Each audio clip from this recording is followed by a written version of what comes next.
Dalawang tulak ng illegal drugs na may dalang tinatayang kalahating milyong pisong illegal drugs. May bitbit pang barel. Arestado sa Abukay. Detalye ng balita mula kay Danny Camilang, RH37 mula sa Bataan. Danny, good morning. Sa patuloy na kampanya kontra illegal na droga sa lalawigan ng Bataan, 2 drug suspect na naman ang matagumpay na naaresto sa pinaigting na operasyon ng pulisya sa pangunguna ni Abukay Police Chief Police Major Gerald Jan Bautista.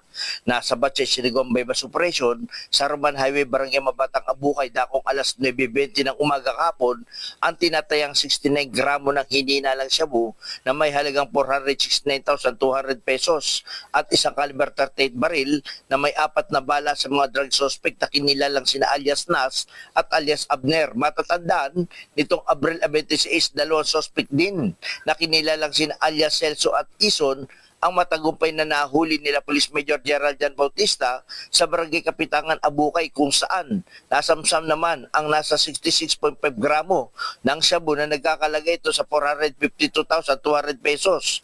Ayon kay Bataan Provincial Director Colonel Marites Salvadora, hindi titigil ang kanilang hanay sa pagtugis sa mga nagkakalat ng illegal na droga sa Bataan. At mula nang ito'y maupo nga bilang Provincial Director, sunod-sunod ang pagkakasamsam nila ng illegal na droga na umaabot sa mahigit sa 1 milyong piso at pagkakadakip din ng mga high-value individual. Danny Camilang, RH37, DZRH, una sa Pilipinas, una sa Pilipino.